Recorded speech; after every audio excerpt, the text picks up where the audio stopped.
Rebonjour à toutes et à tous. Alors nous voilà toujours sur le salon de Genève en direct et on va s'intéresser, donc comme je vous le disais tout à l'heure, au Logi Cru 2018. Alors le Logi, comme vous le savez, a été restylé il y a maintenant un petit peu plus d'un an en adoptant en fait le nouvel avant des Sandero MCV, la nouvelle calandre. Donc bon, jusque là rien de bien nouveau. Et on a toujours évidemment le gabarit du Logi disponible en 5 ou en 7 places. Et là vous le découvrez donc en version Advance, donc la série limitée qui sera commercialisée d'ici quelques jours, quelques semaines en France. Alors donc le Logi extérieurement, pas grand chose ne change, hein. Bon, vous avez effectivement tout ce qu'on a déjà vu ce matin sur la série Advance, donc la couleur beige dune qui vient du nouveau Duster, les petits sur le côté le petit revêtement spécifique et le marquage Stepway, sachant que comme vous le constatez, il n'y a plus de Stepway sur les portes comme sur les autres. Alors ça c'est uniquement pour cette version, hein, le Stepway normal non série limitée conserve évidemment toujours les mêmes attributs esthétiques. Voilà, donc sur le Logi, il n'y a effectivement pas d'énormes changements. On avait vu aussi lors du restylage l'an dernier, on avait vu ce bandeau à l'arrière qui était nouveau, qui habille un petit peu plus la porte, qui coupe un peu la ligne de la porte que certains trouvaient un petit peu lourd. Donc voilà, ça affine un petit peu la silhouette du Logi. Mais le plus intéressant n'est pas là, puisqu'en effet le Logi, donc pour cette année, inaugure une nouvelle fonctionnalité, donc qu'on va retrouver sur tous les 7 places.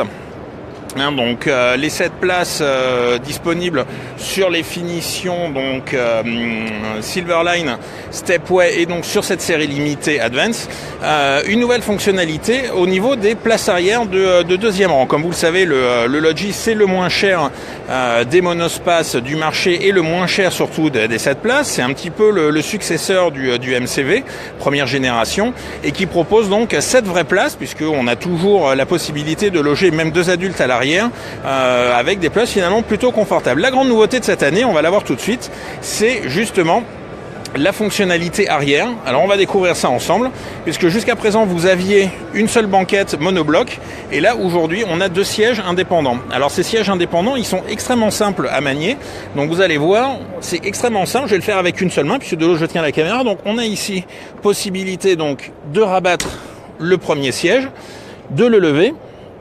Donc c'est extrêmement simple. Jusqu'à présent, c'est ce qu'on avait. Alors, avant, on ne pouvait que manipuler la banquette monobloc. Et la grande nouveauté, cette fois-ci, c'est que le deuxième siège, avec les petits ergots qui sont là, et ben tout simplement, on va les déverrouiller. Alors, je vous montre ça. Voilà, on le déverrouille ici. Et on peut maintenant sortir le siège. Et alors, ce siège, il est comme vous allez... Alors, évidemment, vous ne pouvez pas le voir en vidéo, mais le siège est extrêmement léger. Moi, je le prends à une main. Il fait moins de 10 kg. Voilà, c'est extrêmement simple, extrêmement léger. Et vous pouvez donc le laisser chez vous, tout simplement. Et là, vous vous retrouvez avec un Logi en configuration 6 places et avec surtout un grand coffre. Parce que jusqu'à présent, quand la banquette arrière était en place, on avait un coffre qui était assez limité. Il fallait rabattre un côté, juste un dossier, et on avait finalement moins de place pour les bagages. Là, vous avez un coffre qui est vraiment grand et vous conservez la possibilité d'une vraie configuration 6 places. Donc c'est extrêmement pratique.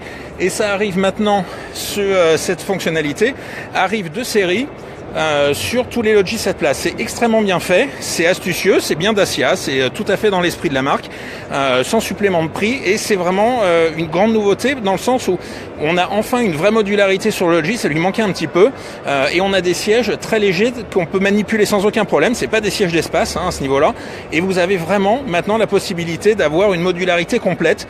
Donc toujours 5 places, puisqu'évidemment le deuxième siège on peut aussi, je vais pas vous le montrer là, mais on peut le basculer et l'enlever si on a envie. Donc retrouver une configuration 5 places avec un coffre là cette fois-ci vraiment immense, ou en configuration 6 voire 7 places quand vous en avez besoin.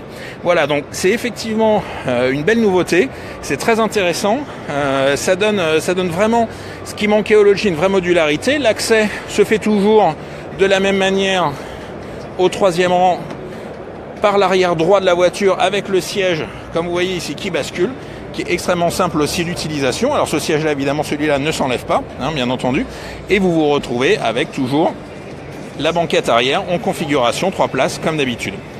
Voilà, donc c'est une petite nouveauté, mais quand même c'est très important pour le Logi.